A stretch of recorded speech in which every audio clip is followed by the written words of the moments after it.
field, like it really shows you a lot about networking, communication, and kind of understanding how people work. So I would recommend it for all fields, just as a way to communicate with people. And tell us, just to guide the conversation, guys, tell us about some of the challenges you faced, because I know you had some real challenges, and some of the incredible success you witnessed, especially at trade fair, at our final company of the year competition. You were one of the finalists at the University of Houston business plan competition, which is one of the prestigious competitions in this part of town. So tell the students, because I want them to understand that it wasn't really a joyride, but you really worked hard for it. You had to overcome a lot of downs to get to that elevated spot. Yeah. So we, as Tanya already mentioned, we did go through a lot of challenges. So some big ones, and there was some off the top of my head. I'm sure Safa knows more detail about all of these, but some of the big ones is we started, the very first one would be that we started months later than every other company. I think everyone else, they were able to attend the Microsoft pitch competition, which is happening in September this year. Last year, we started this, I would say October or late October, sometime around then. Yeah.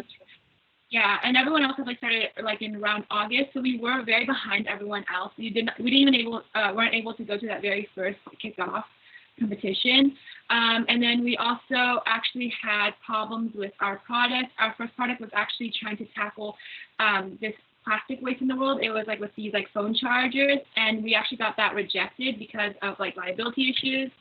So by the time trade fair rolled around in early February, by the time it was January, we had nothing. We just had our product finalized, and we didn't have anything, no supplies ordered, no booths set up, nothing. So that was a really big challenge.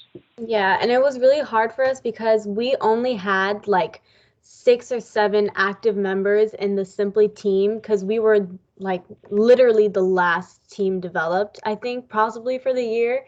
And it was really hard to get everybody on the same page so quickly, because like Michelle mentioned, trade fair happens in February, and we had our idea brainstorming in the beginning of January, whereas people start in August, understanding how all of that goes. So we had 2 months to get everything mobilized, all of our products here, all of the funding, all of the capitalization, or the funding here. And it was very difficult and stressful because the day of trade fair, we were just figuring out how much product we would be able to get. And it was nerve-wracking, but also it helped us because our adrenaline made it feel like it was easy.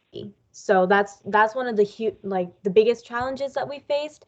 But I think another thing that came from that was challenges was shipping. So towards January, the pandemic started to rise, and shipping was very hard for us because a lot of these places were shutting down. So for trade fair, a lot of the things that were on their way were getting delayed or set back or canceled. So our products were being held back, which was a huge concern for us. But luckily, we got our products and we were able to sell out at trade fair, actually. And you guys actually came third out of so many other companies. You were the underdogs because you were scrambling last minute. So if y'all didn't hear what Michelle said, because I think, Michelle, there's an issue with your internet. For me, you were breaking up a little bit. But in case you didn't hear her, Michelle was basically telling you that the first product that they conceptualized got rejected by JUSA. Because once you come up with a product idea with your volunteers, and your volunteers will be from Rice, will be parents, you need to submit it for approval because you are covered by JA's insurance. And JA's insurance denied Michelle and Safa's product because of liabilities. So they had to go back to the drawing board and come up with a brand new idea. And they did all of that in 2 months. They built their own kiosk at Memorial City Mall. They made, you guys did really well. They had one of the best sales presentations that I have ever heard of. And you came second runner-up, which was really, really, really amazing of you. And do you want to talk about the final company of the year competition? Before they do that, can I ask, how many units did you sell? How much was it per unit? Go ahead. So last year so as Safa mentioned, we did have issues with shipping. So we actually sourced our product from China. So at that time, a lot of shipping was shutting down. So we were only able to get our hands on around 40 of these splits. And then we sold them at about $6.50. And then we discounted $6 a piece. And then we sold all 40 of those at trade fair. In like the first 2 hours, and then we started taking back orders. Yeah, which was not expected.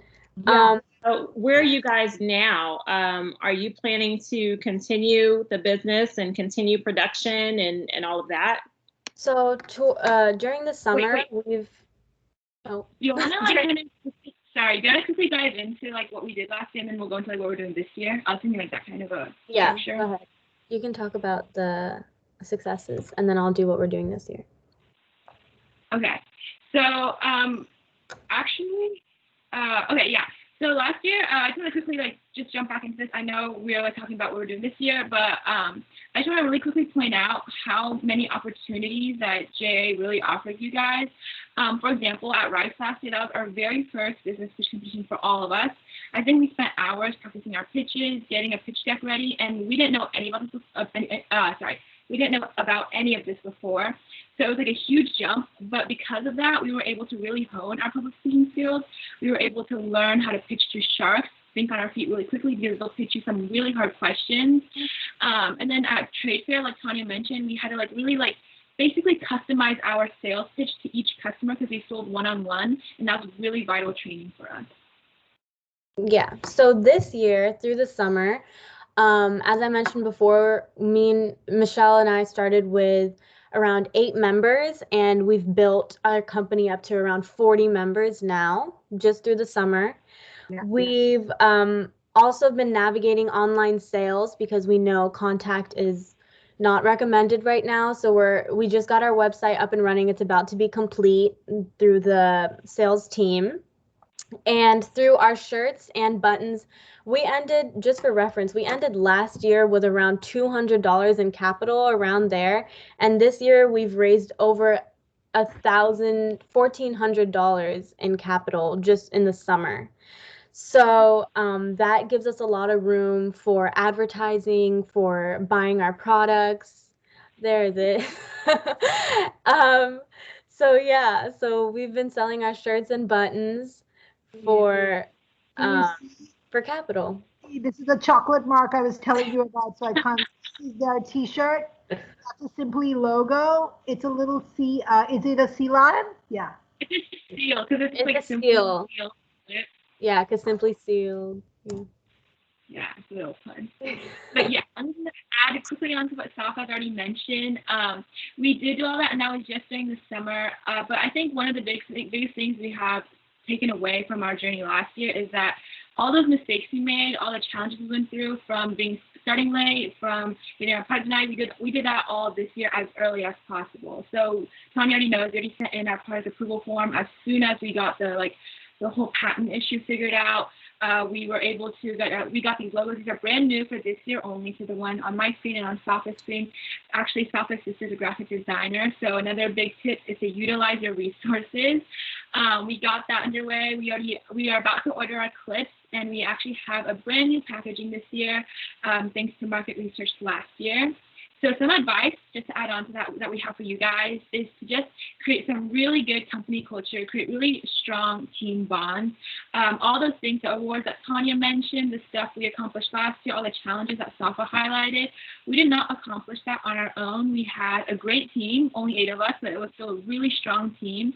They really understood our company goal, our mission. We had really good communication. So for all of you guys starting your companies, make sure you're able to identify each person's individual skills. For example, Safa is really good at sales. So last year she was on the sales team. And this year on management, she's able to help me with that because I'm more of the company logistics person behind the scenes, dealing with the graphic design and kind of managing everyone. So just really understand your team and your goals basically. And then one last tip for you guys I have is to really manage your time effectively. As you know, Clements is a very competitive school. It's really hard to you basically take all AP classes your junior and senior year to be in the top 10. And then apart from that, everyone is doing clubs. I have my own nonprofit on the side, a few other companies too. My point is just that just because you have a lot of other things or you're very busy does not mean you cannot run a successful business. You just have to manage your time effectively, set schedules, set times for each activity, and make sure you dedicate yourself to each one. Yes, if you didn't know, Michelle, apart from this, also founded her own nonprofit to help first responders. She also, she has several other things. She's an artist, and she has an artist-to-artist platform. Is it a podcast?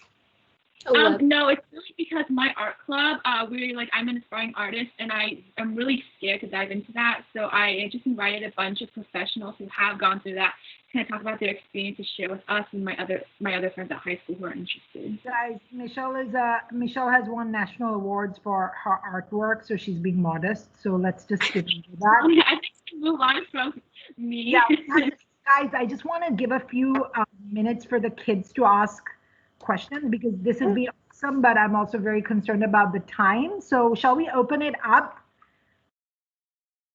Yeah.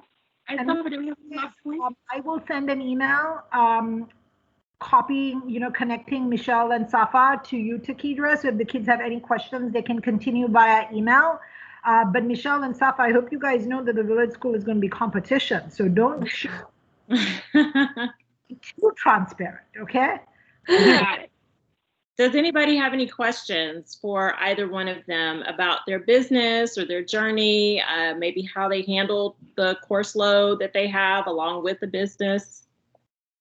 And we will meet them at all our competitions. We officially start this program September 12th with our Microsoft Innovation Challenge. We will warmly welcome the Village School team. And this will be Simply's first time as well taking part in the Microsoft Innovation Challenge because you guys missed it last year because you only started in October. And look at where you are now, one of the leading teams. So that will be a great way to reinvent or innovate a Microsoft challenge. We don't know what it is. All we know is that it could be COVID related, the challenge. So, put your game face on and you'll probably see Simply they're competing at the same challenge. So any questions for them? There's a raise your hand feature in here, just like Zoom. If you want to use that, or you can just chime in. There's like 17 of you. I'm sure someone has a question somewhere. Sleep. I hope you guys have been listening. You can unmute yourself if you're muted, because I know that starting a business, like the business idea was a little bit tricky. And don't worry, you have actually really good volunteers from Rice MBA and I believe Maria as well. So they will guide you through the whole business research part of it, where you're basically thinking about what problem you're trying to solve. In the past, we've had our students tackle mental health issues. They'd come up with products that focus on promoting an anti-bullying campaign. It has been everything. Sustainability has been a big feature. So really, sky's the limit for you.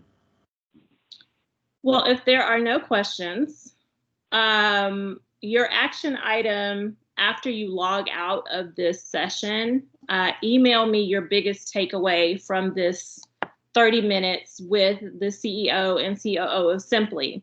So whether your takeaway is about their business or if it's about something that Tanya mentioned about JA, email me your biggest takeaway, thought, item, question, if you didn't want to say it out loud, anything like that. So that means I should have about 17 emails in my box in about 10 minutes or so. So thank you guys for joining. Tanya, if you and your team could stay on for a few minutes, but thank you guys for joining.